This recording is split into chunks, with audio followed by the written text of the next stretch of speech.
여러분 안녕하세요. 수업 시작하겠습니다. 자, 오늘부터 우리가 국제정치학 기본 강의를 갖다 시작을 합니다. 자, 글자 그대로 이 수업을 갖다 개설하게 된 이유는 여러분들이 이제 고시를 준비하는 학생들, 특히 행정고시, 외무고시, 그러니까 국립외교원 준비하시는 학생들 중에 그러니까 뭐 정치학이라든가 국제정치학을 한 번도 접하지 못한 학생들이 있죠. 그렇죠? 무슨 뭐 행정고시 그 외무고시를 갖다가 무슨 뭐 꼭 정예과 학생들만 보는 건 아니잖아요. 그렇죠? 그래서 여러분들 특히 이제 3순환이 되어 가지고 그 1순환을 갖다가 그러니까 2차 시험을 앞두고 3순환을 갖다 우리가 하는데 3순환이 총정리반이에요. 제가 항상 3순환 수업을 갖다 할 때 느끼는 게 뭐냐면은 3순환 수업을 들어오는 그 분들 중에서 그 1차 시험을 갖다가 뭐 합격을 갖다 하고 부랴부랴 이제 뭐 고시를 갖다 준비를 해서 이제 3순환에 들어오시는 분들이 계시는데 그분들 중에는 뭐 전혀 이제 정치학하고 전공이 먼 그런 이제 전공을 갖다가 했던 학생들이 있고 그러니까 정치학을 갖다가 처음 접해보는 그런 학생들이 있단 말이지. 예, 수업을 따라오기가 어렵죠. 그래서 학생들이 다들 이제 3순환 이제 시작되기 전에 메일로 이제 문의들이 들어옵니다. 아, 3순환 수업을 갖다가 제가 들어야 되는데 정치학을 갖다가 한 번도 이제 뭐 공부를 안 했습니다. 예, 그래도 들어도 될까요? 근데 그런 질문을 받으면 참 곤란합니다. 예, 왜 곤란하냐? 그러니까 뭐 그 학생들이 어느 정도까지 그 사회과학, 그 정치학이 굳이 아니라고 하더라도 사회과학에 대해서 어느 정도의 적성을 가지고 있는지 뭐 전혀 내가 아는 것도 아니고 말이야. 그렇죠? 그리고 실제로 얼마만큼이나 이제 그 3순환, 그 총정리반에서 하는 그 강의 내용을 얼마만큼이나 이제 잘 흡수할 수 있을지, 그것도 뭐 개인마다 능력이 다르기 때문에 뭐라고 얘기할 수가 없어요.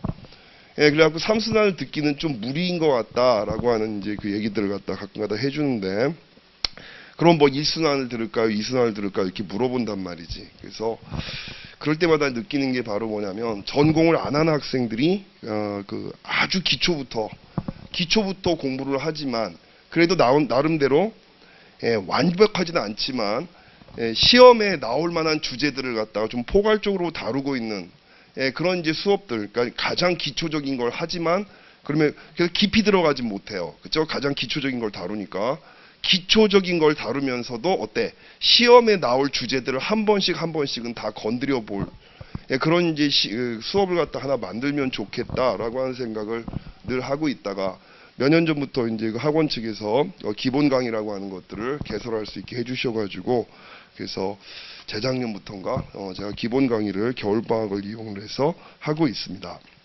예. 이 수업을 만든 취지는 그거예요. 바로 뭐냐면 정치학이나 국제정치학을 처음 접하는 그런 학생들이 그럼에도 불구하고 시험에 나올 만한 그런 이제 주제들 이런 것들을 갖다 하나씩 다 건드려 보면서 기본적인 내용들을 갖다 다 마스터할 수 있는 그런 수업, 그런 수업의 목적에 맞추어서 이제 그 기본 강의를 갖다 우리가 개설을 한 것이고 또 그 목적에 맞는 이제 교재를 갖다가 이제 선택을 해야 될 거 아니에요, 그렇죠? 자, 그래서 어떤 교재를 갖다 선택을 할까? 대한민국에서 가장 쉬운 교재 그러면서도 빼곡하게 그 시험에 대비할 만한 내용들이 다 들어가 있는 그런 이제 책이 어떤 것들이 있을까 고민을 갖다 했는데 제가 뭐 학교 수업하고 그다음 또 이제 학원 수업하고 이렇게 해보면서 뭐 그래갖고 이런 책 저런 책들을 찾아봤습니다만 제일 쉬운 책은 한국정치학회에서 펴낸 이 시리즈예요. 정치학 시리즈 1권하고 2권으로 이제 나뉘어 가지고 출판이 됐는데 1권은 우리가 이제 그 주로 정치학의 그 주제들을 다루죠. 그러니까 비교 정치, 그다음 또 뭐 정치 과정론, 정치 행태론 뭐 이런 것들을 갖다 중심적으로 다루는 거고. 그래서 국립외교원을 준비하는 학생들한테 뭐 그 제1권은 별로 필요가 없습니다. 하지만 뭐 행정고시 준비하시는 분들한테는 기본 강의로서 더할 나위 없이 좋은 교재가 바로 이제 이 시리즈예요. 그래서 한국정치학회에서 이제 펴낸 그 정치학 시리즈 1권, 정치학이 일단 보면 여러분들이 행시 준비하시는데 도움이 될 만한 그런 기본 교재라고 할 수가 있고요. 제2권이 바로 이제 국제관계학이라고 하는 제목으로 출판이 됐습니다. 그렇죠? 국제관계학이라고 하는 제목으로 출판이 돼서 이건 글자 그대로 이제 국제정치의 A, B, C를 갖다 다루고 있는 그런 책이고 그러면서도 국제관계와 관련된 주제들은 다 건드리고 있습니다. 다 건드리고 있어요. 다 건드리고 있는데 일단 내용 자체는 아주 깊게 심화된 그런 내용은 아닙니다. 하지만 필요한 것들은 웬만한 것들은 다 들어가 있습니다. 그래서 요 책은 이제 행정고시 준비하는 학생들, 행시 준비하시는 학생들 같은 경우는 행시 문제가 출제가 어떻게 되냐면은 아마 여러분들 중에 이제 고시 처음 시작하시는 분도 계실지 모르겠는데 행정고시는 보통입니다. 늘 그렇다고 내가 장담할 수는 없어요. 보통은 두 문제가 그 정치학과 관련된 이제 그 문제들이 나오고, 그렇죠? 한 문제가 국제정치 문제가 꼭 끼어갖고 나오는 경우들이 대부분입니다. 몇 년 전에는 아예 국제정치 문제가 안 나온 적도 있었습니다만은 대개는 국제정치 문제가 한 문제가 들어가서 나오게 돼 있어요.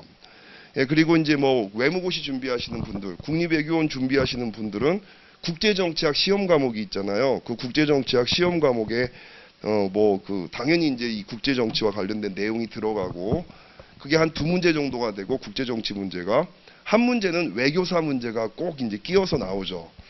물론 이제 뭐 몇 년 전에 또 외교사 문제가 안 나온 적도 있었어요. 근데 대부분은 이제 외교사 문제가 끼어가지고 나옵니다.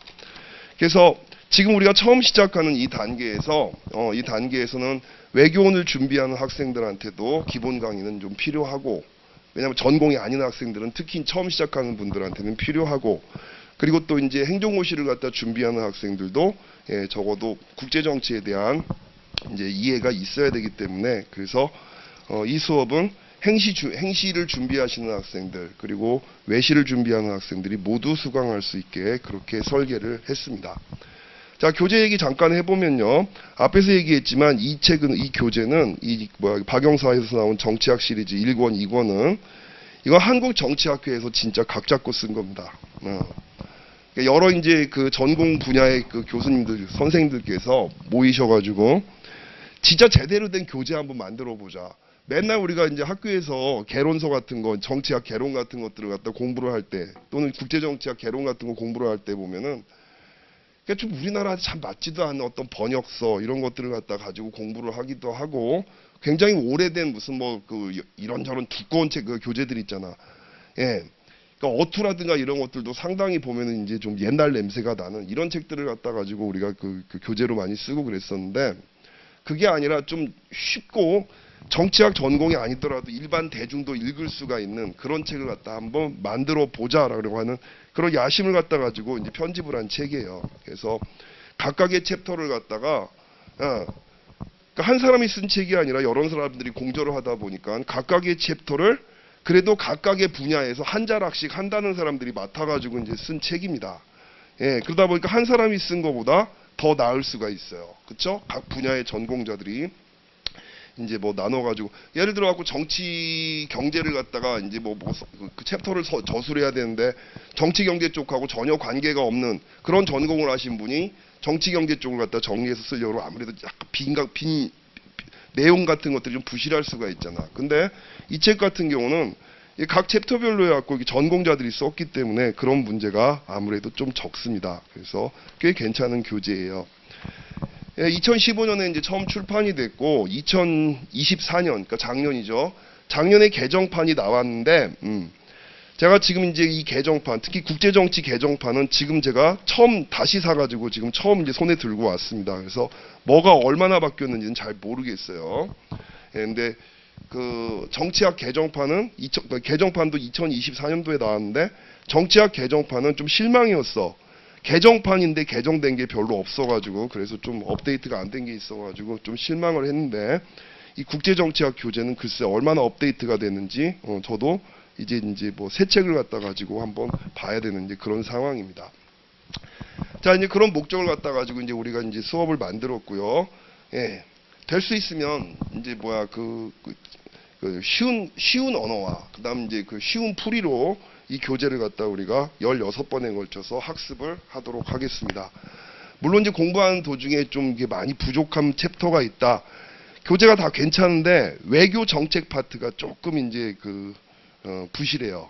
시험 준비하는 데는 이제 좀 부실합니다. 근데 근데 이해가 돼. 왜냐면 외교 정책은 국제 정치하고 따로 독립돼서 이제 하나의 전공을 갖다 구성할 만큼 방대한 그런 분야다 보니까 자세하게 다루지 못하는 그런 면들이 있는데, 중간중간에 이렇게 공부를 하다가 우리가 뭐 보충이 필요하다 싶은 그런 파트가 이제 있을 경우에는 제가 이제 우리 학원 교재에서 쓰고 있는 제가 이제 그 편집한 교재들이 있거든요. 그래서 1순환 교재, 2순환 교재, 뭐 예비순환 교재 같은 것들을 좀 뽑아가지고 보충을 갖다 좀 하는 걸로 이런 식으로 수업을 진행을 하겠습니다.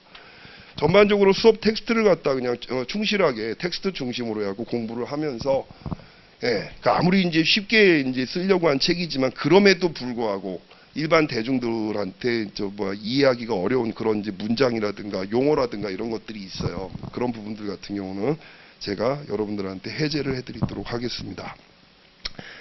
자, 이제 11페이지 책을 갖다 넘겨주시기 바랍니다. 11페이지. 자, 첫 번째 챕터입니다. 국제관계란 무엇인가? 제목이 이렇게 돼 있어요. 그쵸? 뭐 제목이 암시하듯이 여기에서는 가장 기본적인 개념부터 다루는 겁니다. 국제관계라는 학문이 뭘 연구하는 학문이냐, 그렇죠?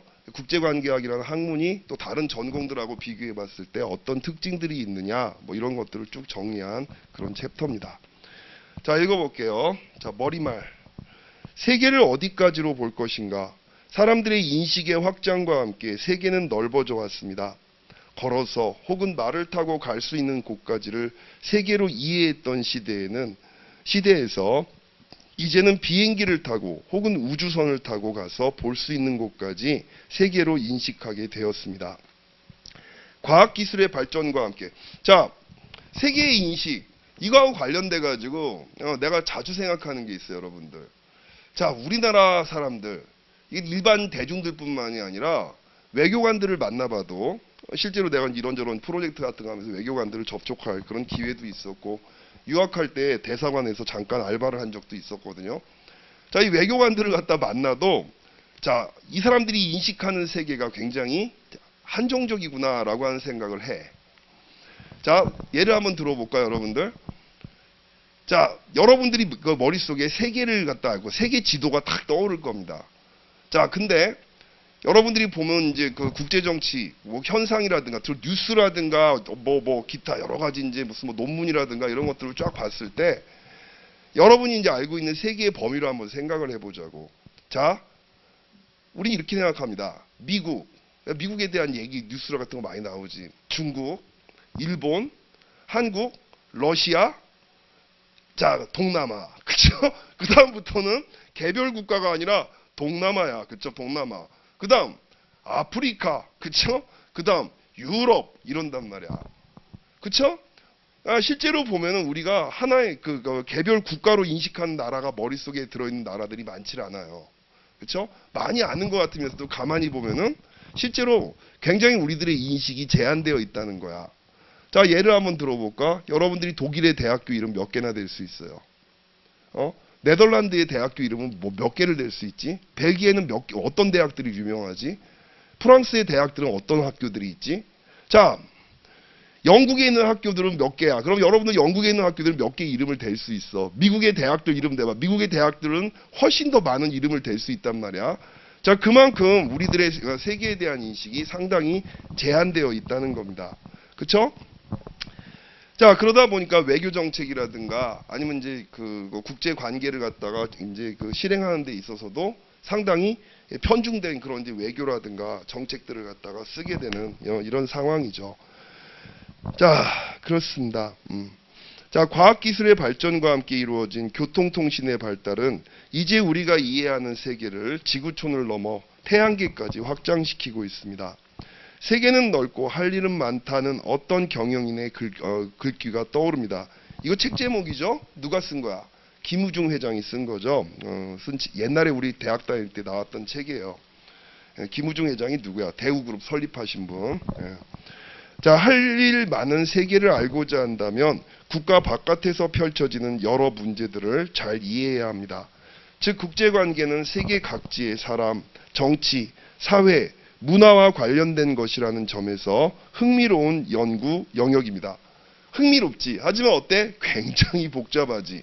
아니 국내 정치 현상을 갖다 연구하는 것도 보통 일이 아닌데, 예, 국가와 국가들 간의 관계, 또 국가를 갖다 초월해서 상호작용을 하는 수많은 요인들까지 고려를 갖다 해서 우리가 어떤 국제 무대에서 벌어지는 현상을 이해하려고 할 때 그 복잡성은 이루 말할 수가 없습니다.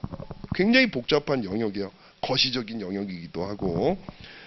자, 사람과 사람, 문화와 문화, 경제와 경제, 그리고 정치와 정치 사이의 상호작용은 정말로 복잡다단하고 그 범위가 중첩되어 있고 또 너무나 연구 범위가 넓기 때문에 국제관계를, 자 12페이지, 제대로 이해하기 위해서는 더욱 넓어진 세계에서 펼쳐지는 새로운 현상에도 익숙해져야 할 것입니다. 국제관계, International Relations라는 말 그대로 개념을 규정한다면 국제관계라는 분야는 세계 각국 정부들 간의 관계에 관한 것입니다. 자, 국제관계를 영어로 쓰면 뭐예요? International. National, International의 뜻이 뭐야? 국가들 간의 이런 뜻입니다. 네이션이라고 하는 말을 우리나라에서는 천편일률적으로 민족이란 말로 번역을 해서 쓰고 있죠. 그렇죠? 근데 그렇지 않지. 네이션은 되게 다중적인 의미를 가지고 있는 단어예요. 어쩔 때는 민족이라고 하는 개념으로 번역으로 쓰일 수도 있지만 다를 때는 국민이라고 하는 번역이 더 나을 수가 있어요. 또 어쩔 때는 국가라고 하는 번역이 더 나을 때가 있습니다. 그 네이션이 만만한 그런 단어가 아니에요.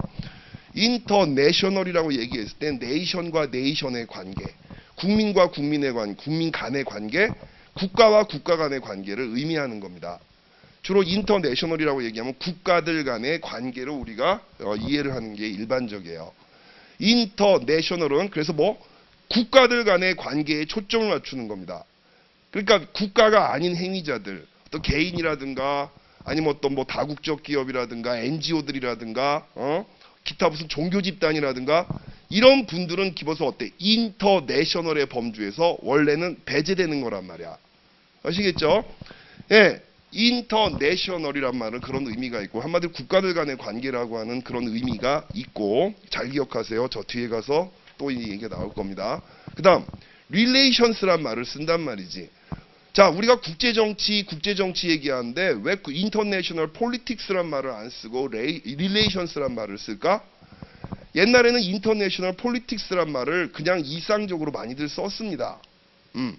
근데 이제 국가와 국가들 간의 관계를 갖다 다루는 데 있어서 특히 냉전이 끝난 다음에는 정치적인 관계, 그쵸? 군사적인 관계, 옛날에는 그것이 이제 국가와 국가의 관계를 지배를 했었는데 냉전이 끝난 다음에는 국가와 국가의 관계가 군사 정치적인 관계를 뛰어넘어서 굉장히 다양한 의제와 복잡한 상호작용이 일어났거든요. 이걸 인터내셔널 폴리틱스란 말에 담기에는 너무나 많은 복잡한 상호작용이 생기게 된 거야. 비정치적인 어떤 이제 그 이슈 같은 것들이 막 터져 나오기 시작한 거죠. 그래서 국가들 간의 관계에 초점을 맞추되 그다음 뭐를?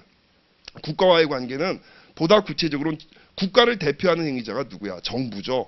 정부와 정부의 관계에 초점을 여전히 맞추고 있지만 연구 주제에 있어서는 정치적인 주제를 넘어서 다양한 현상을 갖다 포괄한다라고 하는 의미에서 우리가 international relations란 말을 쓰는 거예요.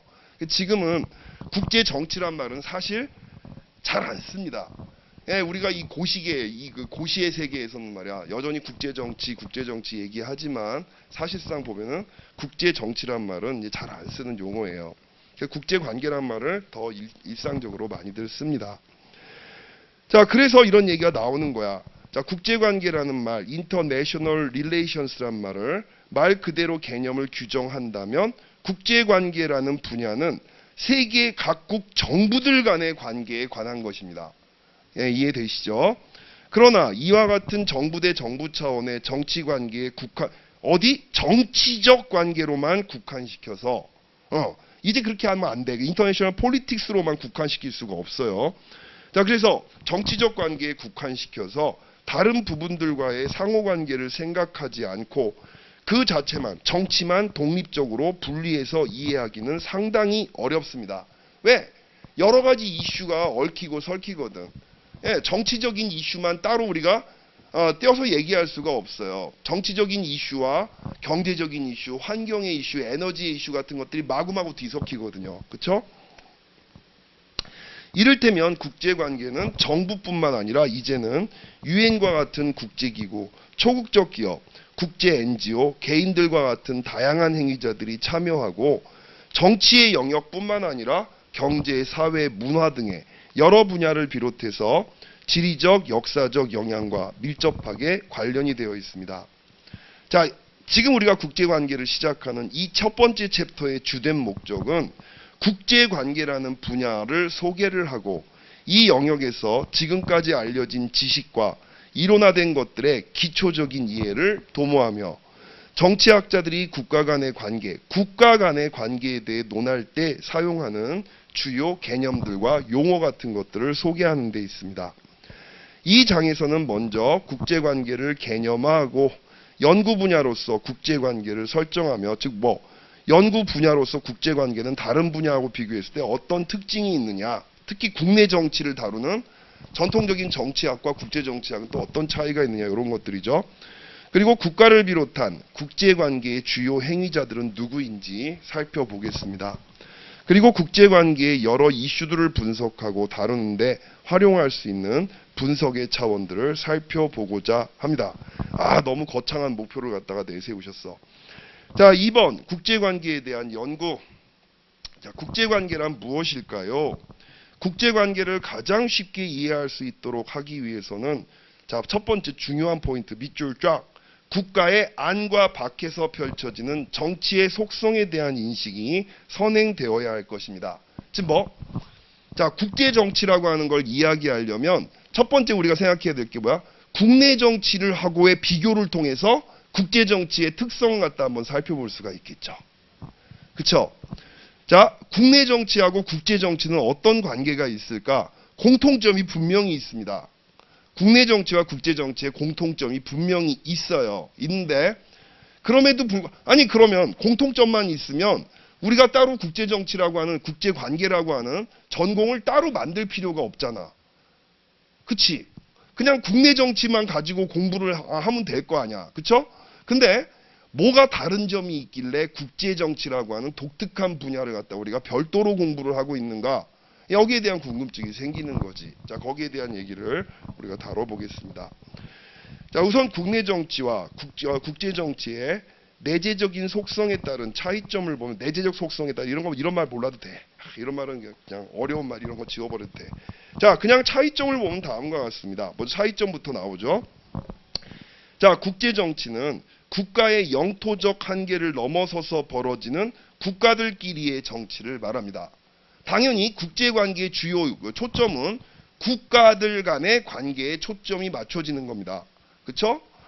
자, 국가는 뭐야? 국민 영토 주권을 갖다가 주권으로 구성되어 있는 통치 단위가 국가죠. 그쵸?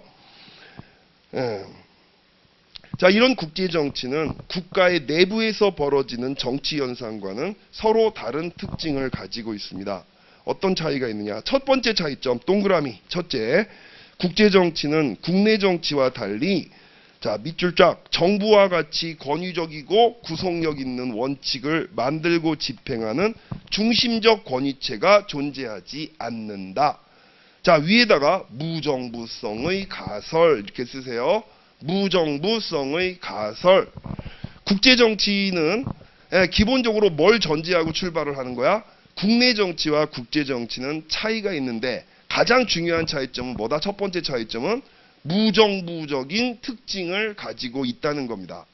자, 그럼 무정부적인 게 뭔데? 라고 하는 그런 이제 궁금증이 있을 거야. 우리가 다 알고 있는 것 같지만 두들기고 돌다리도 두들기며 건너가야죠. 이따 여러분한테 질문 하나 던져볼게.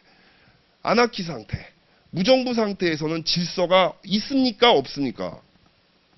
무정부 상태는 질서가 있는 상태예요? 없는 상태예요? 무정부 상태에서도 질서가 존재합니다. 예? 근데 어때? 국내 정치의 질서와는 다르다는 거지. 어떤 점에서 다를까? 국내 정치의 질서는 강력한 권위를 갖다 부여받고 있는 정부가 중심에 서서 그 사회에서 그 사람들이 경쟁을 갖다 벌이는 여러 가지 가치들 물질적 가치와 정신적 가치, 비물질적 가치를 이 권위를 가지고 있는 정부가 적재적소에 배분을 해주는 이런 역할을 하고 있단 말이야. 정리정돈을 해주는 거야. 자, 정치라고 하는 것의 속성 자체는 정치의 속성은 기본적으로 갈등입니다. 적어도 근대 시대 이후, 르네상스 이후에 사람들의 세계관은 인간을 어떻게 보느냐. 인간은 이기적인 존재고 자기 이익의 극대화를 추구하는 존재로 인식하기 시작한단 말이지. 근대가 열리기 전에는 자, 인간은 어때? 자, 인간 사회를 초월한 어떤 보편적 원리에 이끌려서 그 초월적인 원리에 따라서 살아가는 그런 존재였단 말이야. 예를 들어 갖고 자연법이라든가 어떤 하나님의 가르침이라든가, 그쵸? 아니면 저 그리스 시대에 가면 플라톤 같은 사람이 얘기하는 무슨 선의 이데아라든가 어떤 인간의 삶을 관장하는 보편적이고 객관적인 어떤 진리라든가 윤리가 존재하고 있고, 사람들은 그 진리와 윤리를 따르면서 그 규범적인 틀 안에서 살아가는 걸로 생각했단 말이지. 그러니까 인간은 윤리를 갖다 향해서 움직이는 그런 존재들이었어. 그쵸? 이게 전근대적인 인간관이었단 말이야. 근데 거기에 비해 갖고 근대부터는 어때? 근대 시대부터는 인간을 바라보는 시각이 달라지게 되는 거지. 바로 뭐? 인간은 이성의 주체이고, 이성이라고 하는 건 뭐야? 선과 악을 판단하는 능력. 이게 첫 번째, 그러니까 윤리적인 판단 능력을 얘기해요. 이성은 뭐다? 알아놔야 돼요, 여러분. 이성의 첫 번째 측면은 윤리적 이성입니다. 바로 뭐다? 선과 악을 판단하는 능력. 그러니까 전 근대 그 시대의 사상가들은 주로 뭐를 강조한 거야? 윤리적 이성을 강조했던 거지. 근데 근대 시대에 들어와 가지고 인간과는 바뀌게 되는 겁니다.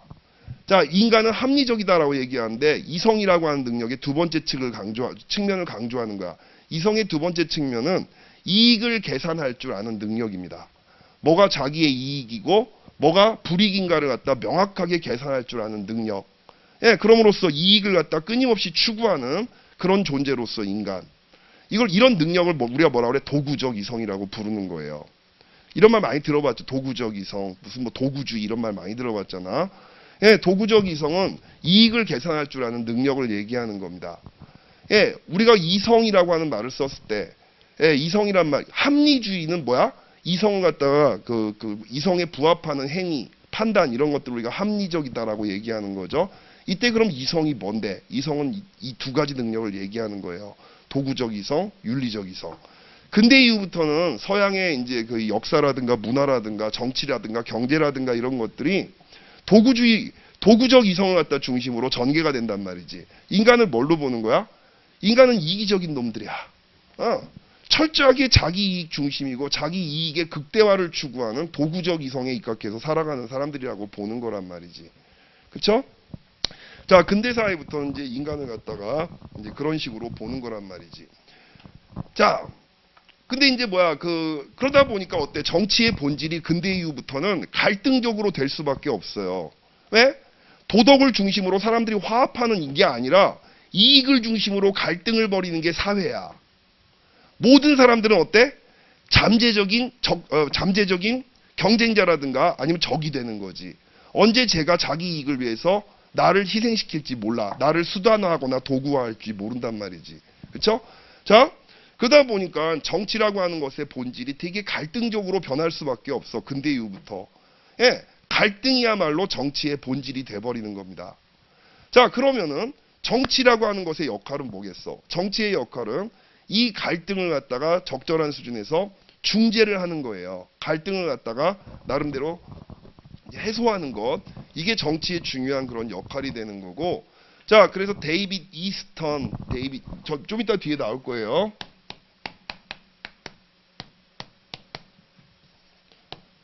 자, 데이빗 이스턴이라고 하는 학자는 미국의 이제 아주 오래된 정치학자인데, 우리가 정치란 무엇인가 얘기할 때 이스턴의 정의를 많이 쓰는데, 정치란 가치의 권위적 배분이다라고 하는 말을 하는 거란 말이야.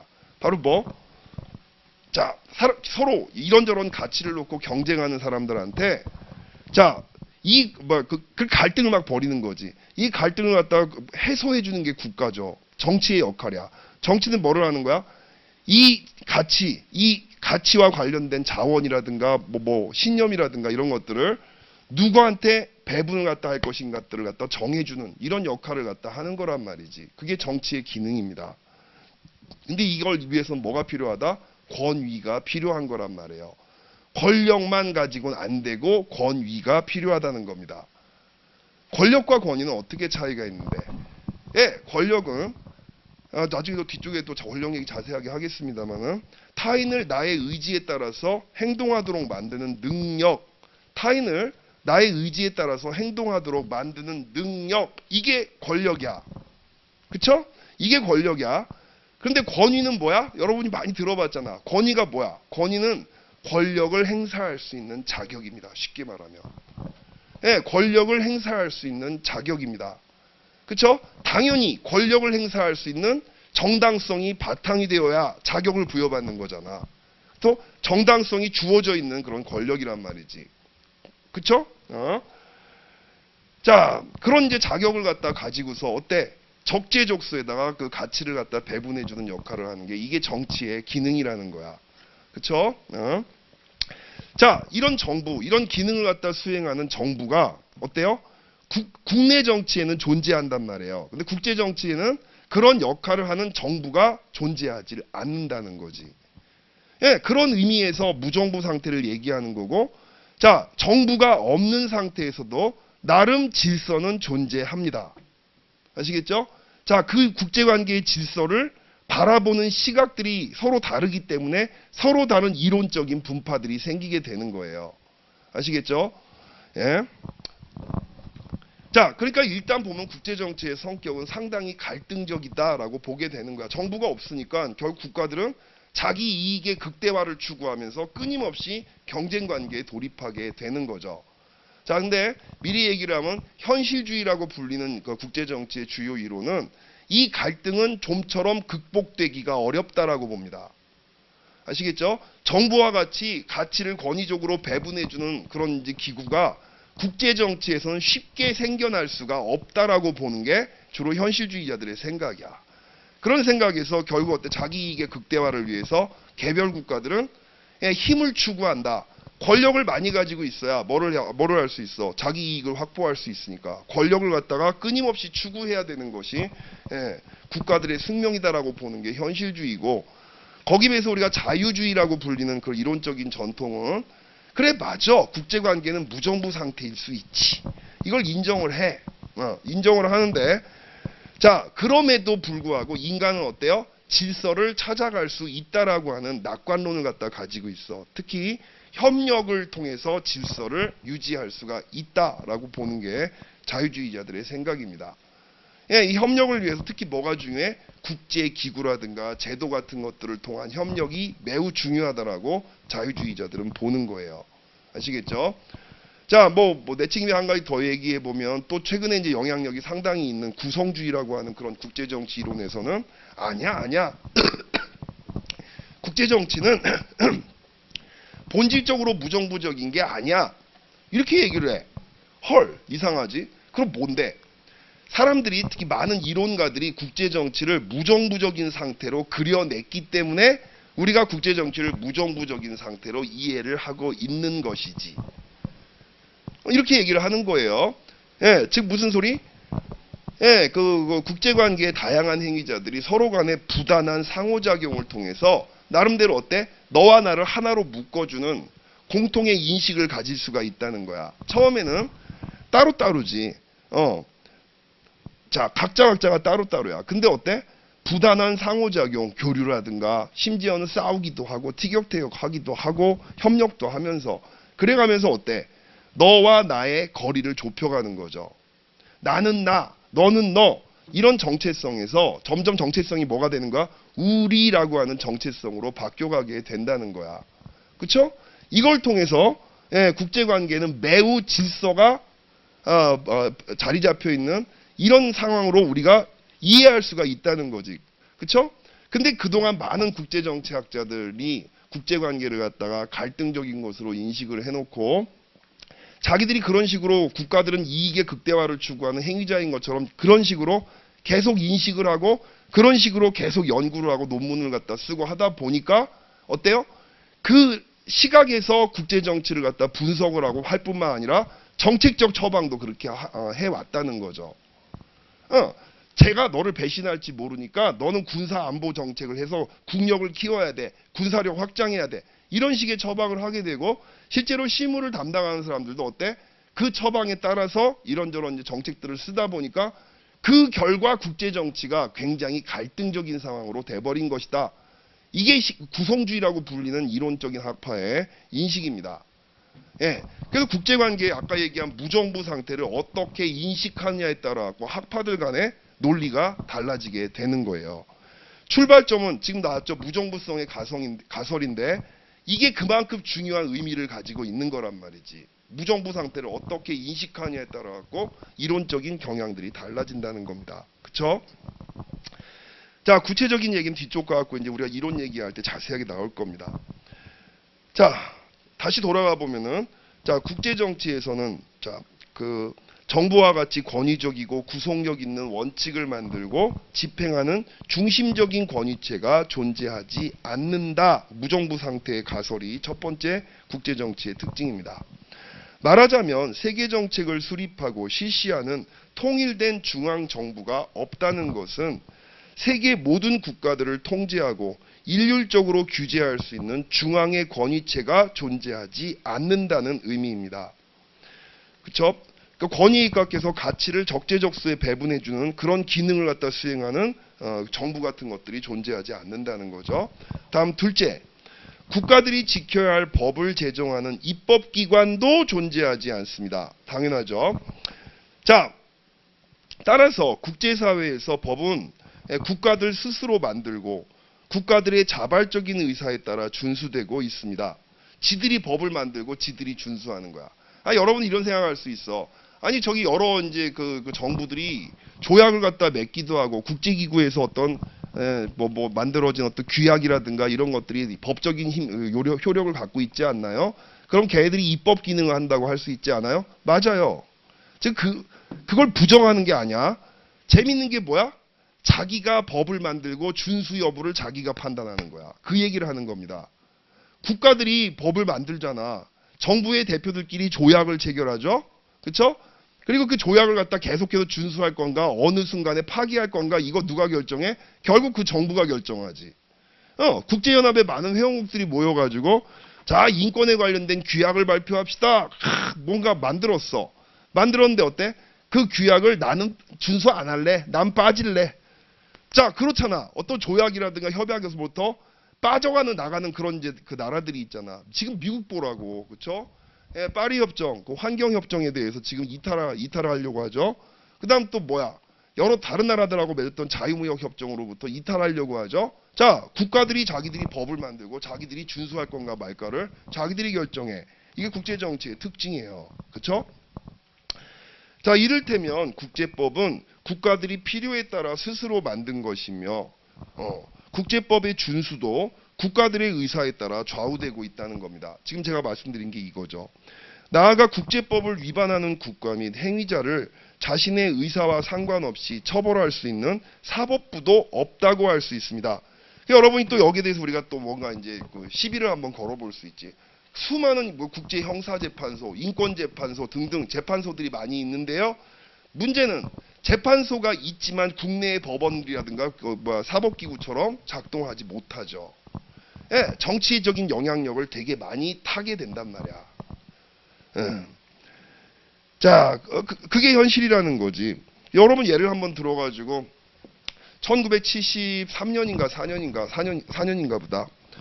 여러분 칠레에서 아엔데라고 하는 독재자가 공군 장교가 투스타였어. 자, 미국의 사주를 받아갖고 쿠데타를 일으켰습니다. 이거 다 밝혀진 얘기야. 음모론이 아니고 이제는 다 밝혀졌어. 그래서 예, 사주를 받아서 쿠데타를 일으켜갖고 예, 자 피노체트 피노체트라고 하는 군인이 반란을 일으켜서 그래서 아엔데라고 하는 사회주의자 정부를 갖다가 이제 몰아냈다고. 아엔데가 이제 나중에 이제 그 쿠데타 과정에서 스스로 생을 마감하죠. 자 그러고 나서 이제 집권을 갖다 하게 되는데 나중에 뭐 수십 년이 지나가지고 자 이제 이 피노체트 장군의 쿠데타의 배후에 미국의 저기 헨리 키신저 국무장관이 뒤에서 사주를 한 것이 밝혀졌어.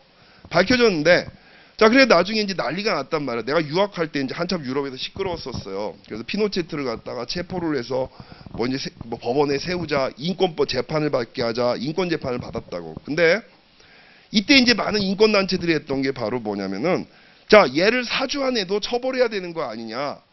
그치? 당연하지. 사주를 한 애를 처벌해야 될 거 아니야. 그래가지고 누구? 헨리 키신저를 갖다 처벌해야 된다라고 하는 목소리가 굉장히 높았었습니다. 근데 가능했어요? 못했단 말이야. 못했어요. 왜? 미국 정부가 키신저를 내주겠냔 말이지. 그래서 안 된단 말이야. 예, 바로 이런 것들이 국제관계에서 수시로 벌어지는 일들입니다. 자, 그쵸. 그래서 행위자를 자신의 의지와 관계없이 처벌할 수 있는 사법부도 국제관계에서는 없다고 할 수가 있습니다. 만약에 모든 인간과 국가를 구속할 수 있는 정책을 수립하고 시행할 힘을 가진 존재가 있다고 한다면 그것은 세계정부라고 할 수가 있을 것인데, 그런 세계정부가 국제사회에 존재하지 않는 거죠. 다음 세 번째, 국내 정치와 국제 정치에서 서로 경쟁하는 단위, 우리가 단위란 말도 쓰고 행위자란 말도 씁니다. 단위하고 행위자는 같은 말이에요. 자, 국제 정치와 국내 정치에서 서로 경쟁하는 행위자들은 어떤 경우에는 자신들의 목적을 달성하기 위해 물리적인 힘을 동원합니다. 물리적인 능력, 즉 물리적인 권력의 자원들을 동원한다는 거죠. 국제적인 차원에서 물리력의 의존은 곧바로 전쟁으로 이어집니다. 인류에게 미중유의 피해를 안겨준 두 번의 세계대전을 비롯해서 한국전쟁, 베트남전쟁 등 우리가 잘 알고 있는 이런 전쟁들은 엄청난 인적, 물적 피해를 가져왔습니다. 그리고 만약에 3차 세계대전이 발생한다면 대규모 핵전쟁을 피하기가 어려울 것이고, 그렇게 되면 인류의 공멸이 초래될 것입니다. 자, 한번 다시 요약을 해보면, 국제적인 차원에서는 어떻다? 국제적인 차원에서는 이제 그 행위자, 주로 국가와 국가죠. 국가와 국가의 갈등이 전쟁으로 표출되는, 그러니까 물리적인 힘을 사용해서 이 갈등을 해결하려고 할 때 전쟁으로 표현되는 경우가 여러 번 있었다는 거지. 자, 국내에서는, 자, 국내 이제 다음에 나오는 게 국내 얘기죠.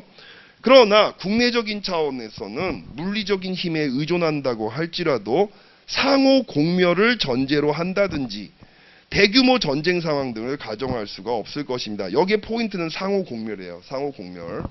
그러니까 전쟁은 말이야. 자, 전쟁을 갖다 수행하는 과정에서 상대방 국가를 나중에 자기가 승리한 다음에 상대방 국가를 그대로 남겨놓을 수도 있지만, 어떤 경우에는 어때? 상대방 국가를 완전히 끝장을 내버릴 수도 있어. 주권을 박탈을 하고 어때? 나의 식민지라든가 나의 어떤 일부분으로 삼는 이런 일들이 국제 정치에서 벌어질 수 있죠.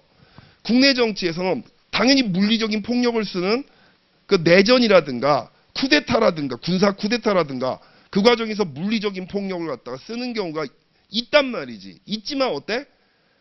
예, 목표는 국가를 갖다 무너뜨리는 게 아니라 국가를 장악하는 거지. 그쵸? 이 점에서 차이가 있다는 겁니다. 자, 그래서 상호 공멸이라고 하는 말이 여기서는 포인트라고 할 수 있어요. 자, 물론 국내 정치의 갈등도 많은 비용이 소요되고 과격한 양상, 지금 얘기한 쿠데타라든가 내전이라든가 이런 양상으로 나타날 수도 있습니다. 간혹 갈등이 확대되어 폭력적 양상으로 발전될 수 있을 것입니다. 그러나 중요한 건 바로 요거야. 상대편을 파멸로 이끌어야 문제가 해결되는 것은 아니라는 거죠.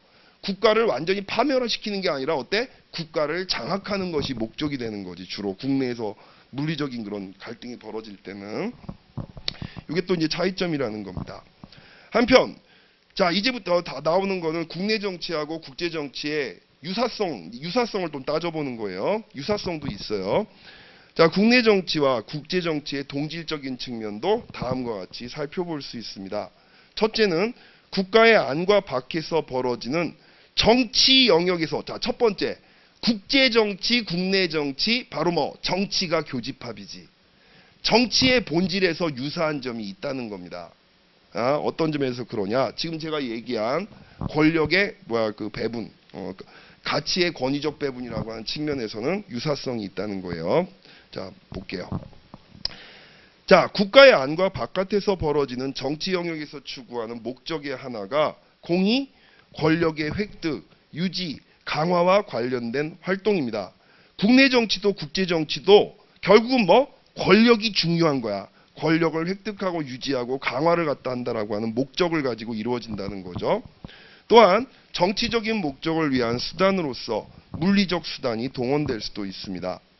국제정치 영역에서 이 말은 뭐 또 들어갔네. 자, 물리적 힘의 사용은 전쟁으로 귀결될 수 있고 국내 정치 차원에서는 무력에 의한 쿠데타나 혁명도 흔히 발생합니다. 예. 둘째는 정치 주체로서 국가의 역할입니다. 국제 정치든 국내 정치든 자, 국가는 적극적이고 항구적이고 직접적인 주체이고 개인과 다른 정치적 결사체나 집단 등은 부분적이고 일시적이고 간접적인 주체라고 볼 수가 있습니다. 그렇죠? 정치는 사회를 위한 가치의 권위적인 배분이라고 정치를 갖다 개념화한 사람이 누구다? 데이빗 이스턴이요. 자, 이스턴의 언명을 국제정치 차원에 적용을 해보면 국제정치란 국가들이 중요하게 여기는 가치, 물질적인 가치, 비물질적인 가치들을 권위에 입각해서 분배를 하는 행위를 뜻합니다. 국제정치에서 국가들이 중요하게 여기는 가치는 자유와 안전입니다. 국제정치에 있어서 자유와 안전은 국제정치의 주제에 독립적인 생존의 국제정치 주체, 이게 바로 뭐 국가야, 국가. 국가의 독립적 생존권에 관한 문제입니다. 그쵸? 자, 국제정치는 국가들의 이익을 갖다 추구하는 그런 행위가 국제정치의 기본적인 문법이지. 근데 국가의 이익 중에 제일 중요한 이익이 뭐예요? 첫 번째는 생존. 바로 뭐? 주권을 사수하는 겁니다. 그쵸? 그거보다 더 중요한 이익은 없어요. 생존, 살아남는 것보다 더 중요한 이익은 없지. 그쵸? 예. 바로 이제 그런 생존. 그 다음 자유라고 하는 것은 바로 뭐? 타자한테 구속당하지 않으면서 자율적으로 행위하는 걸 말하는 거죠. 그쵸? 자유를 그러니까 일단 생존을 갖다 보장받고, 그냥 살아남는 것만 중요한 게 아니야. 자율성을 가지고 외부의 힘으로부터 구속받지 않는 상태가 되는 것이 가장 중요한 목표지. 그거보다 더 중요한 이익은 없다는 거죠. 그쵸? 국가들이 추구하는 가장 중요한 가치는 그래서 자유와 안전이 된다는 거예요. 자, 국제정치에서 자유와 안전은 국제정치 주체의 독립적 생존권에 관한 문제입니다. 제일 중요한 국익이에요, 한마디로. 이 문제는 통상적으로 자기보전, 국가안보, 사활적 이익 등의 개념으로 표현됩니다. 이러한 가치의 분배는 공정성보다는, 자, 밑줄 짝, 국제관계에서 가치의 분배는 공정성보다는 힘의 논리에 따른 임의성이 더 중요하게 작용한다. 어디에서? 국제정치에서는. 국내 정치보다 훨씬 더 힘의 논리가 작용한다는 거예요. 그렇죠? 그러니까 정부가 상당히 질서를 갖다 보장한 상태에서 적재적소의 가치를 갖다 배분하는 게 국내 정치적 특징이라면 국제 정치는 무정부적인 특징을 가지고 있잖아. 결국 뭐? 힘이 장땡이야. 힘이 곧 법이 되는 거지. 그렇죠? 이게 국제 정치의 현실이라는 거예요. 자, 그럼에도 불구하고 그럼 무정부 상태냐 정부가 존재하냐 이 차이는 있지만 그래도 정치의 본질, 가치의 권위적 배분이라고 하는 그걸 둘러싼 경쟁과 투쟁과 이런 것들이 벌어진다는 점에서 국내 정치나 국제 정치나 똑같이 가치의 권위적 배분을 추구한다는 점에서는 공통점이 있다는 거지. 단지 그걸 실행해 줄 수 있는 주체로서 정부가 있느냐 없느냐의 차이가 있다는 거야. 이해되시죠? 예, 그래서 국제 정치의 실제에 있어서는 국내 정치 사회와는 달리 최소한의 희소한 가치를 권위적으로 분배할 수 있는 제도와 기구가 사실상 없다고 해도 과언이 아니고 있다고 해도 국내 정치에서처럼 사회를 위한 권위적 배분의 기능과 역할을 제대로 수행하지 못하는 경우가 대부분입니다. 어떻게 보면 국제정치는 국제사회에 있어 희소자원이 힘의 격차에 따라 차등적으로 분배되는 것이라고 볼 수 있을 것입니다. 여러분 헷갈릴 수 있어요. 지금 문장이 약간 헷갈리게 써 있는데 지금 이 말하는 문제가 지금 뭐 하다가 갑자기 이 얘기가 나온 거야. 국내 정치와 국제 정치의 공통점도 있습니다 라고 얘기하다가 이거 보면 차이점인데 자, 내가 그래서 앞에서 여러분한테 강조를 한 거야. 바로 뭐다? 가치의 권위적 배분이라고 하는 정치의 의미는 국내 정치나 국제 정치나 일치하는 점이 있다는 거야. 단 차이가 있다면 국내 정치는 가치의 권위적 배분을 정부, 국가가 하는 거죠. 그렇죠? 근데 국제 정치는 그런 정부의 기능을 갖다 하는 실체가 없다라고 하는 거지. 예, 이 점에서 차이가 있다는 거예요. 정치 개념에서는 공통점이 있지만. 자, 이처럼 국가를 경계로 해서 그 안과 바깥에서 벌어지는 정치 현상에는 많은 차이가 존재합니다. 자, 국가 영역의 바깥으로 지칭되는 세계에서 벌어지는 일련의 정치 현상들을 여러 가지 용어로 우리는 설명하는데, 자, 용어의 차이인데 요건 그냥 참고로 하세요. 자, 주로 행위자와 대상 분야의 차이에 따라서 어떤 사람들은 국제 정치라는 용어를 즐겨 쓰고 어떤 사람들은 국제 관계라는 용어를 즐겨 쓰고, 우리가 이 두 개 차이는 얘기했어요. 국제 정치하고 국제 관계의 차이는 얘기했습니다. 또 어떤 사람은 월드 폴리틱스, 자, 세계 정치란 말을 쓰는 사람도 있고, 또 어떤 사람들은 지구 정치라는 표현을 쓰는 사람도 있다는 겁니다.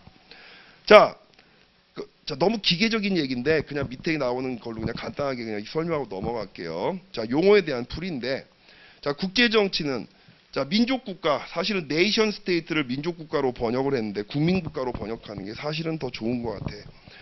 자, 국민국가를 상정하고 국가 간의 관계에 주목한 용어이고, 국가 간의 관계, 특히 뭐 정치적인 관계에 초점을 맞추는 용어이고, 국제관계는 국제적인 차원의, 그러니까 국가와 국가들 간의 그런 관계를 다루지만 정치 현상뿐만 아니라 경제, 사회, 문화 등 대상을 확장해서 설명하는 개념입니다. 앞에 제가 설명했던 게 이거죠.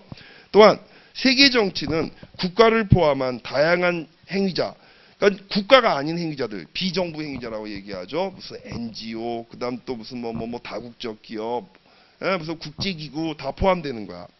이런 비정부 행위자까지도 상정을 하고 국가를 넘어선 또 다른 장으로서 세계를 전제로 한 그런 개념입니다.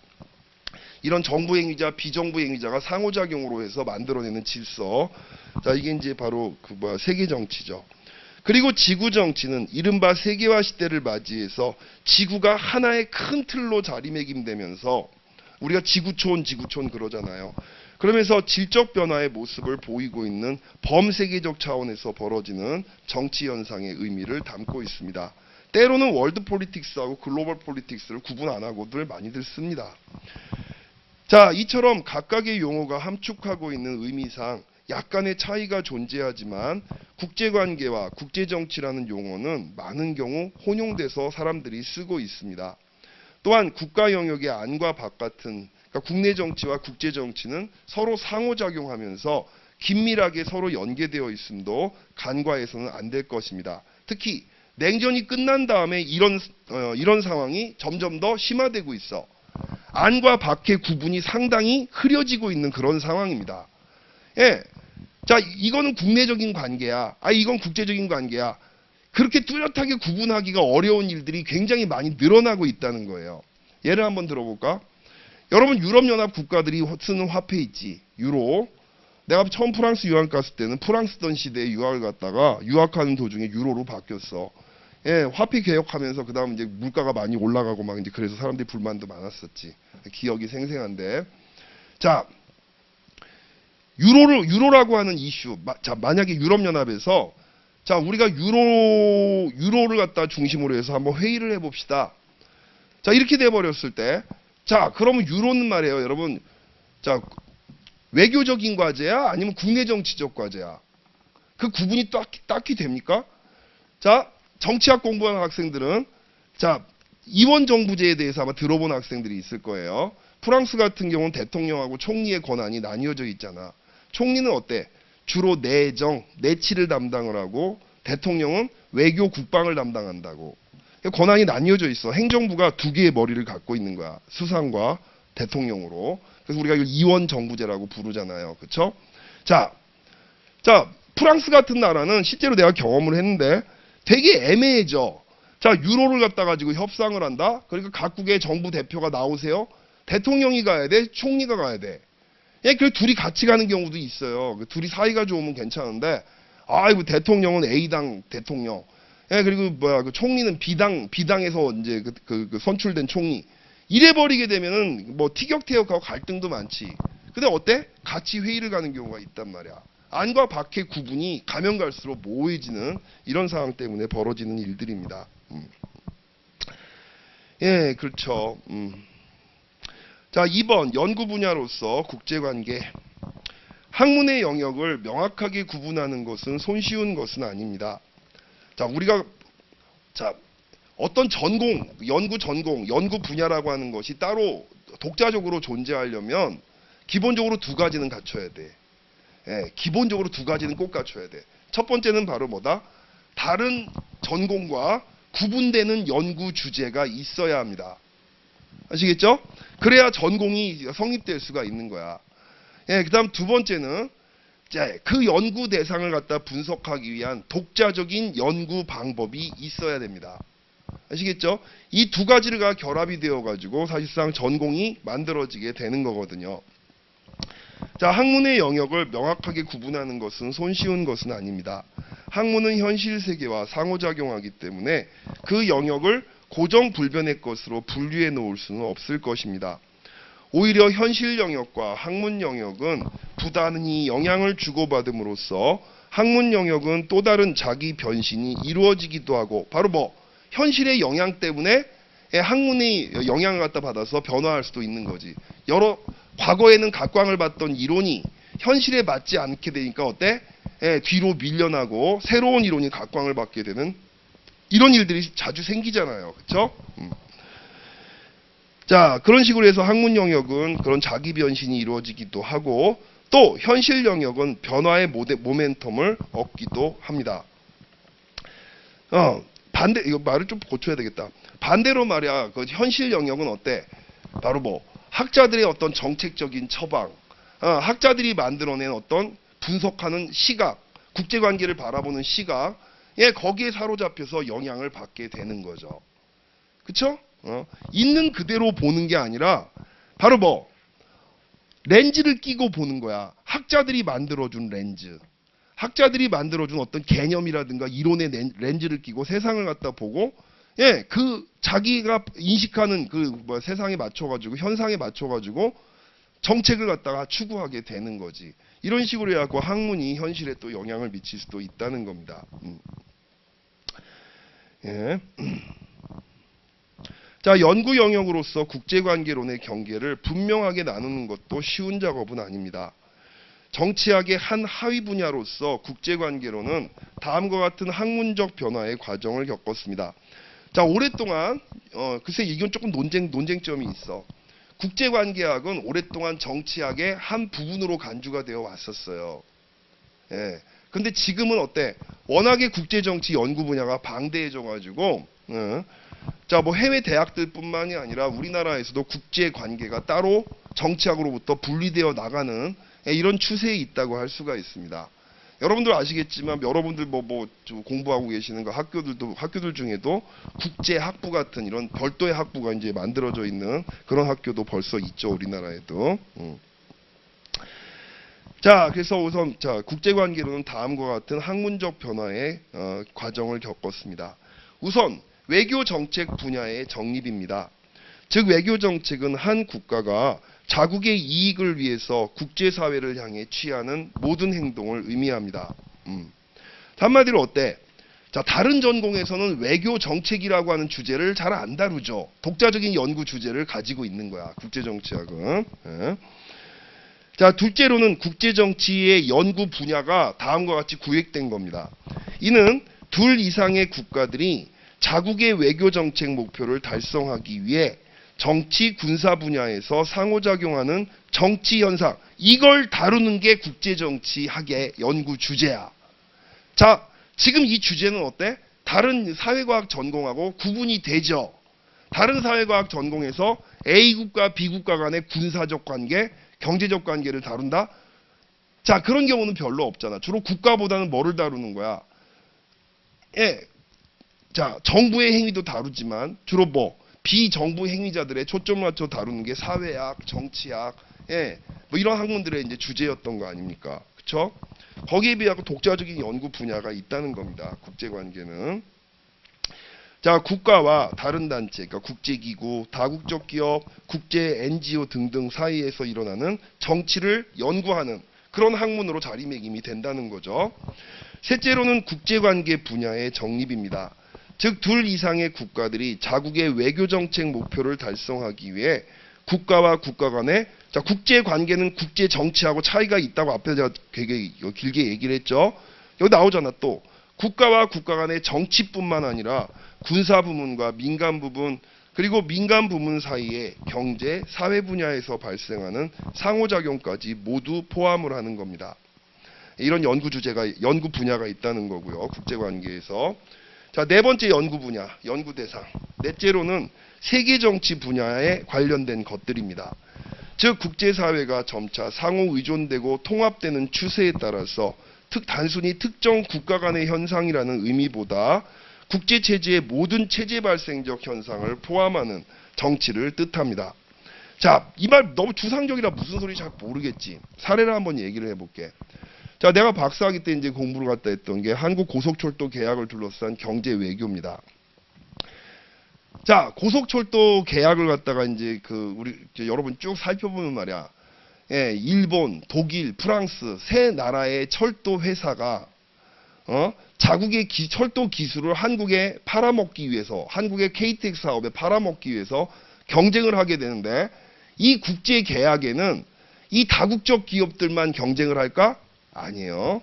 바로 뭐 얘들하고 국가, 정부가 파트너십을 형성을 해가지고 상호작용을 합니다. 아시겠죠? 독일 정부와 독일의 철도 기업체들, 프랑스의 정부와 그다음 프랑스 이제 철도 기업, 일본 정부와 일본의 철도 기업, 얘네들이 편을 먹고서 싸움을 한단 말이야. 시장을 장악하기 위한 싸움을. 그쵸? 자, 그 과정에서 자기들이 활용할 수 있는 모든 자원들을 다 활용해. 바로 뭐 때로는 인맥, 그쵸? 한국하고 형성되어 있는 자국의 어떤 문화적 관계를 활용하는 경우도 있고, 국제기구를 활용하는 방법도 있었어요. 바로 뭐다? 대한민국, 프랑스가 했던 건데, 너네 저기 국제연합 가입하고 싶잖아. 우리가 국제연합의 상임이사국이기 때문에 일본하고 독일은 상임이사국이 아니잖아. 회원국 가입에 영향을 쓸 수가 없어. 우리는 상임이사국이니까 5개의 상임이사국 중에 하나거든. 자, 우리가 도와줄 테니까 우리 고속열차를 사. 이런 식으로 해갖고 압력을 넣는다고, 우리 정부에다가. 이 말은 뒤집으면 뭐야? 진해 고속열차를 안 사면 바로 그런 의제를 가지고 보복을 가할 수 있다라고 하는 일종의 협박이란 말이지. 아시겠죠? 항상 보면 협력은 말이야, 뒤집어 보면 협박이야. 아시겠죠? 협력과 협박은 상당히 밀접한 관계가 있습니다. 자, 이 분야에 협력하자. 근데 안 해? 안 하면 어때? 이 분야에서 보복으로 들어가는 경우가 상당히 많아요. 국제관계가 재밌어요. 그래가지고. 자, 그렇단 말이지. 자, 그래서 바로 뭐 이제는 어떤 현상, 국제관계 현상 갖다 볼 때는 이게 단순하게 정부 행위자만 봐서도 안 되고 비정부 행위자만 봐도 안 되는, 굉장히 다양한 그런 이제 행위자들이 복합적으로 얽혀 있는 그런 이제, 이게 바로 국제관계의 지금 현재 특징이라고 얘기할 수가 있는 거죠. 그러다 보니까 이게 정치적인 이슈인 것 같기도 하고, 그다음 또 뭐 경제적인 이슈인 것 같기도 하고, 잘 모르겠어. 문화적 이슈도 얽혀 있고, 그리고 이 이슈를 중심으로 관여하는 사람들을 놓고 보면 정부만 이게 참여하는 것도 아니고, 기업도 참여하고, 문화계 인사가 갑자기 여기 왜 끼어들지? 자, 이런 일들이 벌어진단 말이야. 그렇죠? 자, 그렇기 때문에 이거는 이제 국제 관계 또는 국제 정치의 개념적 틀로 담을 수가 없지. 그러니까 이런 걸 설명하기 위해서 월드 폴리틱스 또는 글로벌 폴리틱스라고 하는 말을 쓰는 겁니다.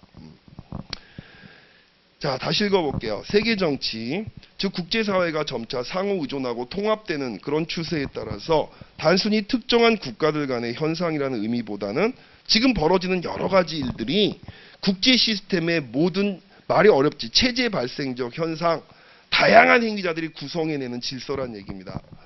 그런 질서, 다양한 행위자들이 만들어내는 질서하에서 이루어지고 있다는 거죠. 다섯 번째로는 지구촌 정치라고, 정치의 부상입니다.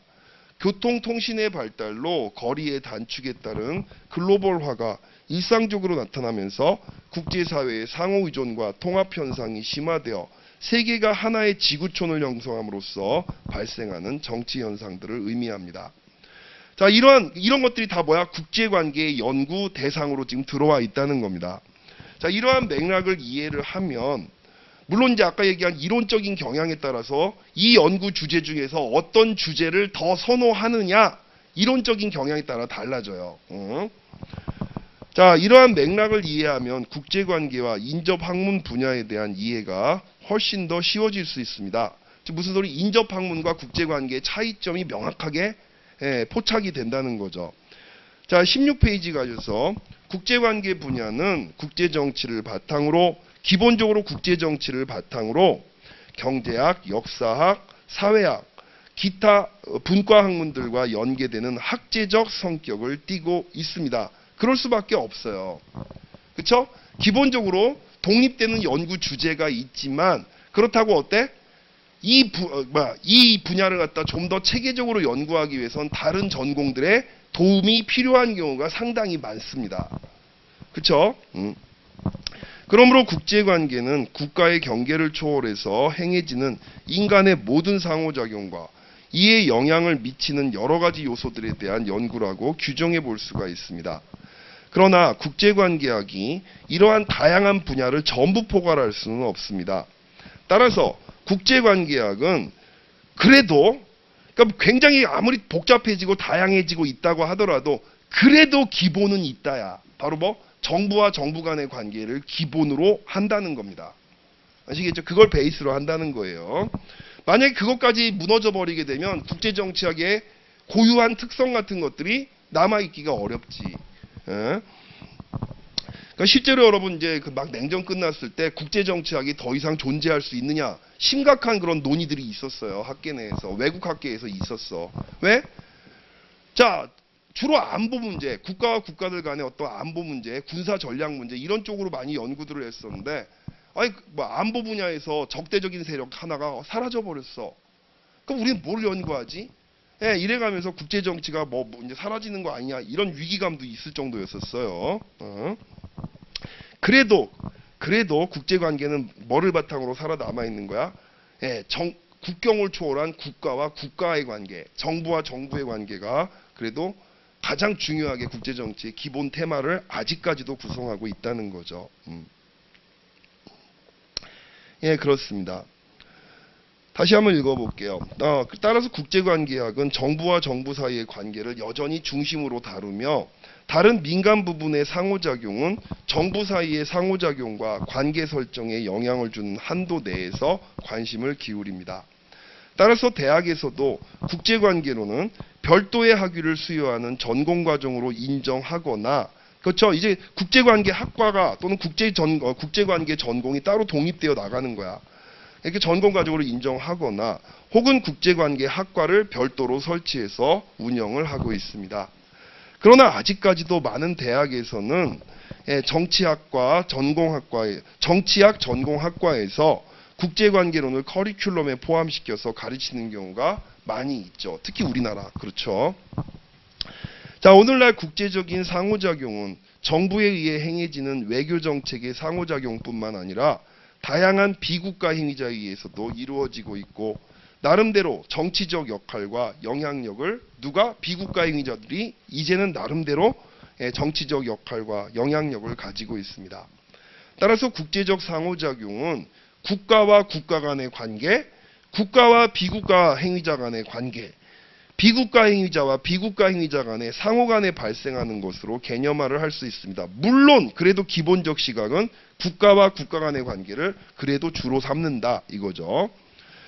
예, 그렇지만 모든 비국가 행위를 국제관계의 대상용으로 영역으로 할 수는 없고 그것이 정부 간의 관계에 영향을 미치는 경우에 한해서만 국제관계학은 관심을 갖는다는 거예요. 왜?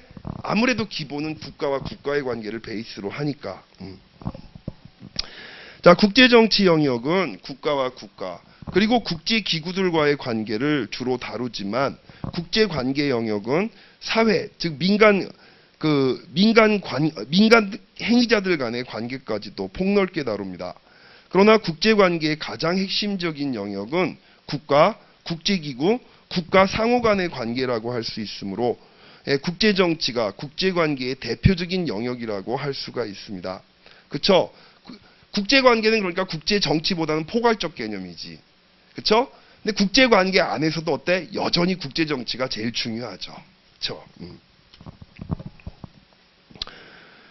예, 그렇기 때문에 국제관계학과 국제정치학이라는 용어는 서로 같은 의미로 그냥 교환해서 쓰이는 경우도 많습니다. 국제관계론의 범위는 그것을 구성하는 하위 분야들로 설정될 수도 있습니다. 전통적으로 뭐를 연구해 왔느냐. 자, 이제 나온 얘기는 전통적으로 뭐를 연구해 왔느냐. 최근에는 또 뭐를 연구하고 있느냐. 이런 얘기죠. 전통적으로 국제관계론은 전쟁과 평화와 관련된 문제라고 할 수 있는 밑줄짝 국제안보 연구 분야에 특히나 초점을 맞춰서 연구를 했었어요. 어떻게 본다면 가장 국제정치학다운 주제지. 다른 전공에서 국가와 국가들 간의 전략 문제, 어떤 군사적인 어떤 이제 그 변동 문제 이런 것들을 갖다가 집중적으로 다루는 전공이 국제정치학 말고는 없었잖아 그동안. 그렇죠? 물론 외교사가들, 그러니까 그 역사학자들이 그런 걸 다루기는 했었어요. 근데 이게 이제 어떤 정책적인 목적보다는 역사적인 그런 관점에서 다루다 보니까 어떤 현실적 처방이라든가 이런 데서 한계가 있을 수밖에 없었습니다. 역사적 접근이 갖고 있었던 한계가 그런 것들이 있었죠. 자, 군사적 문제와 공식적인 외교관계, 조약과 동맹의 체결, 군사력의 증감과 배치 등과 같은 이슈들이 1950년대와 60년대 어떤 시기? 한마디로 줄여서 냉전 시기. 냉전 시기는 어때? 국가들이 갈등을 벌이는 시기죠. 갈등을 벌이는 시기이다 보니까 주로 연구 주제가 갈등과 관련된 특히 군사적인 대치 상황과 관련된 연구들이 러쉬를 이뤘던 때가 바로 이때였던 겁니다. 그래서 1950년대와 60년대 이런 그 갈등적인 그런 연구 주제들이 국제관계 연구를 지배했던 주제들이었고 이 주제들은 아직도 국제관계론의 중심부를 차지하고 있습니다. 안보 연구가 아직도 핵심입니다. 그러나 냉전이 끝난 1990년대 초에 이르러 안보 분야는 군사력과 초강대국 간의 군비 경쟁에 초점을 두었던 전통적 연구 범위를 넘어서면서 확장되었습니다. 자, 여기서 이 개념을 여러분들 어디 여백에다 적어 놓으세요. 자, 지금 되게 중요한 얘기 나왔어. 시험에도 이제 몇 번 나오는 그런 얘기예요. 안보 개념이 냉전이 끝나면서 자, 이른바 얘기하는 전통 안보 개념과 자, 비전통 안보 개념으로 구분되기 시작한단 말이야. 자, 더 이해하기 쉽게 안보 이슈라고 해보자. 안보 이슈. 그냥 옛날에 우리가 그 냉전이 끝나기 전에는 자, 안보 그럼 이거였다고. 그냥 전통이란 말 안 붙이고 안보 그러면 뭐를 하는 거야? 자, 국가. 주체는 국가입니다. 일단 안보는 뭐야? 안전을 보장한다는 거잖아. 안전을 지킨다는 게 이제 안보죠. 자, 그럼 우리가 안전을 지켜? 그럼 구체적으로 좀 더 들어가서 누구로부터 뭐를 지킬 것이냐? 그쵸? 안보 문제를 갖다 유발하는 애가 누군데? 국가야, 국가. 외국의 적대적인 국가로부터 우리 국가를 지키는 거지. 그쵸? 방어의 주체도 국가고 어때? 공격의 주체도 국가입니다. 이게 전통 안보의 첫 번째 특징이에요. 외국의 적대적인 국가로부터 그 국가가 초래하는 위험으로부터 어떤 위험? 주로 군사적 위험. 그렇죠? 군사적인 위험, 한마디로 물리적인 폭력이죠. 자, 이거로부터 뭐를 지켜? 우리 국가를 지키는 거야. 우리 국가를 지킨다라고 하는 건 주권과 영토를 방어하는 겁니다. 그리고 어때? 개개인이 아니라 하나의 덩어리로서 국민을 지켜주는 겁니다. 국민, 영토, 주권, 이게 바로 국가를 구성하는 3대 요인이잖아. 이게 바로 뭐다? 그냥 우리가 안보 그러면 그냥 이걸 생각을 했단 말이지. 지금도 아마 여러분들 중에 그런 학생들 되게 많을 거야. 안보 그러면 이건데? 이거 말고 다른 게 있나? 냉전이 끝나면서 안보 위협을 갖다 초래하는 게 굉장히 다양화된 거야. 이제는 어때? 국가가 초래하는 안보도 중요해. 이거 부정하는 게 아니에요. 근데 어때? 자, 비정부 행위자. 얘들이 초래하는 안보 문제가 되게 심각해졌거든. 즉 뭐? 비정부 행위자들이 하나의 국가를 들었다 놨다 할 정도의 심각한 타격을 가할 수가 있는 그런 사회가 돼버린 거란 말이지. 대표적인 게 뭐였어? 테러. 에이, 무슨 테러가 무슨 국가를 들었다 놔. 여러분 IS가 안 보이십니까? IS 어때? 테러 조직이 말이야. 국가를 장악하잖아. 그쵸? 그냥 한 줌밖에 안 되는, 진짜 몇 명밖에 한 줌밖에 안 되는 테러 조직이 어때? 세계에서 제일 막강한 군사력을 갖다, 그것도 압도적인 힘을 보유하고 있는 미국의 한복판에서 테러를 갖다가 해서 수천 명을 사망시켰잖아. 예, 전쟁을 갖다 실제로 전쟁으로 인해서 수천 명을 죽이는 것과 똑같은 효과를 한나절 만에 저지르는 이런 상황이 돼버린 거지. 그쵸? 자, 비정부 행위자가 무슨 테러만 있나? 조직범죄. 그 다음 또 어떤 것들. 환경의 변화로부터 오는 그런 문제점들. 예, 난민들이 일으키는 안보 문제. 자, 이제는 어때? 국가 외에 상당히 비정부적인 행위자들이 안보 문제를 갖다 초래하는 그런 상황이 되었죠. 그쵸? 그리고 어떤 위협? 꼭 군사적인 위협뿐만이 아니라, 그쵸? 비군사적인 위협들도 상당히 심각하단 말이야. 종교의 전파, 이념의 전파, 코로나 같은 질병의 전파, 그쵸? 사이버 공격. 자, 이런 것들이 새로운 위협으로 등장을 하고 있단 말이지. 자, 이런 것들이 실제로 국가의 생존에다가 심각한 그 위험을 갖다 가할 정도까지 되니까 이런 것들이 이제 안보 이슈로 잡히기 시작한 겁니다. 자, 근데 이거하고 자꾸 헷갈리잖아. 그쵸? 그래서 이제 학자들이 구분을 해서 지금 얘기를 하기 시작하는 거예요. 비전통 안보라고 하는 건 국가가 주체가 되고, 비정부 행위자들이 주체가 되고, 그 다음 또 어때? 예, 꼭 이런 군사적인 물리적 폭력뿐만이 아니라 어떤 문화적인 공격이라든가 이것도 들어가죠. 환경적인 그런 공격이라든가, 그쵸? 예, 그 다음 어떤지 한마디로, 자, 물질적일 수도 있고 비물질적일 수도 있는 굉장히 다양한 위험의 요소들이 지금 현재 섞여서 존재를 하고 있는 이런 상황이란 말이지. 그래서 이걸 구분해서 쓰는 거야. 전통 안보하고 비전통 안보를 우리가 구분해서 씁니다. 자, 이제 그 얘기가 나올 거예요. 다시 읽어볼게. 그 16페이지 맨 마지막 줄부터. 냉전이 끝난 1990년대 초에 이르러 안보 분야는 군사력과 초강대국 간의 군비 경쟁에 초점을 두었던 전통적 연구 범위를 넘어서면서 확장되었습니다. 왜? 이제 안보가 전통 안보 개념만으로 설명하기가 어려워지게 되었으니까. 자, 소련의 해체는 미국과 소련이라. 자, 지금 논리가 어떻게 연결되고 있어요? 전통적으로 국제관계 또는 국제정치학은 뭐를 연구해왔다? 안보 문제를 중요한 연구 주제로 삼아왔는데, 자, 이 연구 주제가 탈냉전 시대에 굉장히 복잡해지고 있다는 얘기야. 그쵸? 그 얘기를 지금 하려고 하는 거예요. 자, 소련의 해체는 미국과 소련이라는 초강대국 간의 경쟁의 문제를 관심의 영역에서 배제시켰고, 지역 분쟁, 인종 분쟁 등이 새로운 주목을 받게 되었습니다. 바로 강대국과 강대국에 대치하던 그런 안보 이슈에서 이제는 어때? 지역 분쟁, 인종 분쟁 같은 새로운 그런 이제 문제들이 등장하고 있다는 거죠. 새로운 안보 문제입니다. 점차 외교정책 과정에 대한 연구도 이렇게 확대된 안보 연구, 이게 바로 뭐다? 우리가 얘기한 비전통 안보란 말이지. 여기에 포함되기가 이르렀습니다. 또한 1970년대 석유 위기를 거치고 1980년대 들어서면서 경제가 국제관계에서 차지하는 비중이 커짐에 따라, 그리고 어때? 금융위기라고 하는 마치 전쟁이 초래하는 것과 비등할 만큼의 심각한 타격을 갖다가 금융 네트워크, 금융 투기업자들이 여러 나라에 안기잖아. 이것도 안보 문제란 말이야. 그쵸? 국가의 안전을 위협하는 심각한 문제죠. 이런 경제가 국제관계에서 차지하는 비중이 커짐에 따라 국제정치경제라고 하는 또 다른 어떤 연구 분야가 성장을 했습니다. 이것이 국제관계론의 두 번째 하위 분야로서 국제안보 연구와 함께 중요한 연구 분야로 부상을 했습니다.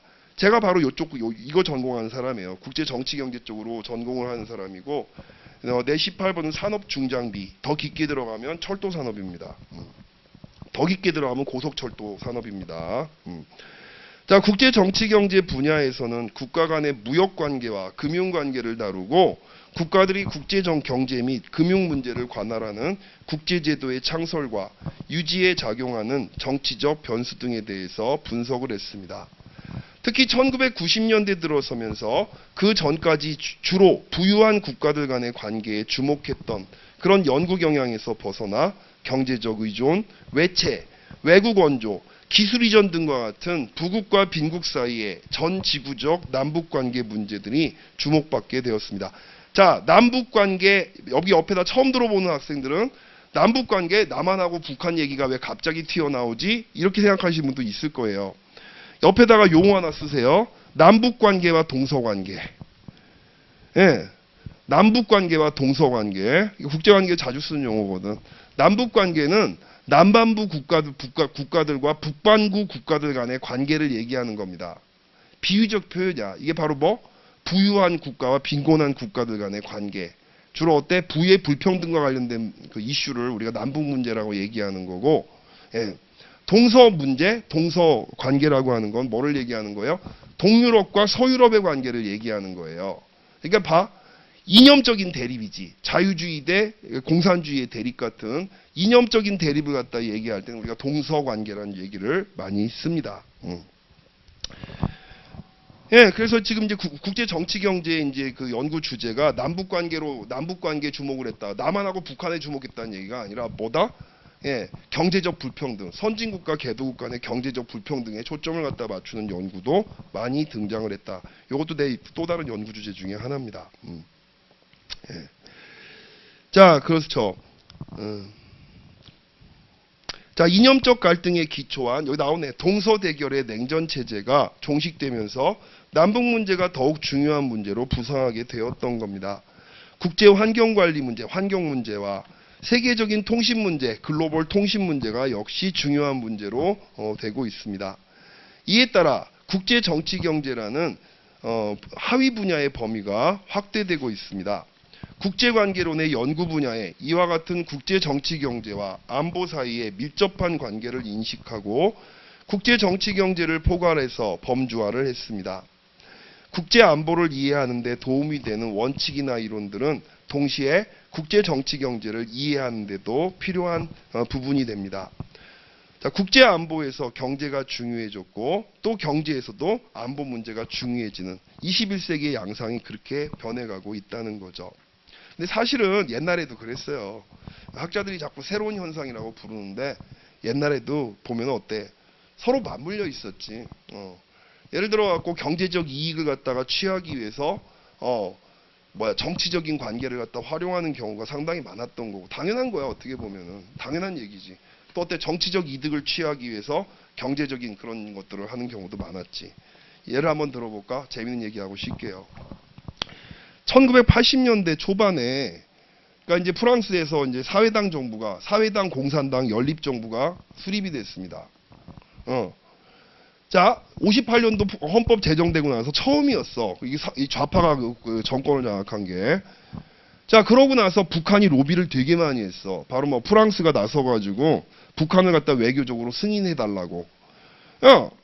실제로 보면 좌파 지식인들, 좌파 정치인들이 프랑스 정부한테 압력을 많이 행사를 했어요. 자, 그래가지고 우리 정부가 여기에 우리 대한민국 정부가 긴장을 바짝 하고 있었지. 이때가 언제? 1985년부터 83년까지 몇 년에 걸쳐서 일어났던 일이야. 자, 그랬었는데 실제로 중요한 정보를 우리 정부가 포착을 했어. 곧 북한을 대사급 관계를 체결할 것이다. 프랑스가. 자, 전두환 정부였지 우리 때에서. 그때 어떻게 해서 경제적 수단으로 보복을 합니다. 우리가 프랑스한테 보복을 했어요. 어떤 식으로? 당시 이제 보면은 1978년도에 우리가 프랑스의 프라마톰이라고 하는 회사한테 원자력 발전소 기술을 갖다 우리가 수입을 했잖아. 그쵸? 그 기술을 바탕으로 지금 한국형 원자로까지 우리가 만들고 있는 거 라이센스 얻어가지고. 자, 자, 이제 뭐 그런 상황이었어. 그래서 프랑스 애들이 굉장히 눈독을 많이 들이고 있었지. 한국이 막 원자력 발전소를 갖다 중심으로 해가지고 월성 고리 발전소가 바로 프랑스 프라마톰의 기술로 만들어진 겁니다. 자, 그 외에 줄줄이 많은 이제 사업들이 기다리고 있었거든. 이미 고속철도 프로젝트가 그때부터 논의가 되고 있었어요. 자, 전두환 정부가 바로 그 약점을 잡는 겁니다. 어이, 프랑스의 저기 사장들 이리 와. 한국에 나와 있는 프랑스 애들 너희들 좀 와볼래? 내가 정확하게 인용할게. 프랑스 저기 신문에 나왔던 그 인용문이야. 뭐라고 얘기했느냐? 이제부터 당신들의 수고를 치야 한다. 너희들은 더 이상 한국에서 계약을 얻을 것이라고 기대를 안 해도 좋다. 말이 되게 웃기지? 계약을 너희들이 얻지 못할 거라고 얻을 거라고 기대를 안 해도 좋다. 예, 당장 짐을 갖다 챙겨서 떠나도 괜찮을 것이다. 나가란 얘기야, 니네들. 니네들 더 계약 안 줄 테니까 나가라고. 얘네들이 난리가 났어요. 프랑스 애들이. 난리가 나갖고 어때? 당시 프랑스 정부한테 SOS를 때린다고. 그래서 한국 전쟁 이후에 가장 높은 사람 프랑스의 총리가 한국을 직접 오게 되는 계기가 돼. 80년대 초반에. 와가지고 이제 나중에 로랑 파비우스라고 하는 이제 그 프랑스 정치의 거물인데 당시 프랑스 총리였거든. 이 사람이 와가지고 듣기에 따라서는 굉장히 비굴한 얘기를 했어요. 뭐라고 얘기하냐면 북한과의 관계는 뭐라고? 남한 정부가 원하지 않는 방향으로는 절대 흘러가지 않을 것이다라고 하는 약속을 여러분한테 합니다. 이런 얘기를 공식적으로 발표를 했다고. 그렇죠? 예, 당연한 얘기지만 그래서 정치와 경제는 이거 마치 최근의 상황처럼 서로 얽히는 일이 늘어나고 있다. 과거보다 늘어나고 있다는 말은 맞아. 근데 과거에 그렇다고 해서 정치와 경제가 이런 식으로 얽혀 있는 상태가 드물었다라고 말할 수는 없어요. 과거에도 드물지 않은 상태였는데 탈냉전이 되면서 더욱더 폭주하고 있다는 겁니다. 그렇게 여러분 이해를 하시면 될 것 같아요. 자, 10분 쉬었다 할게요.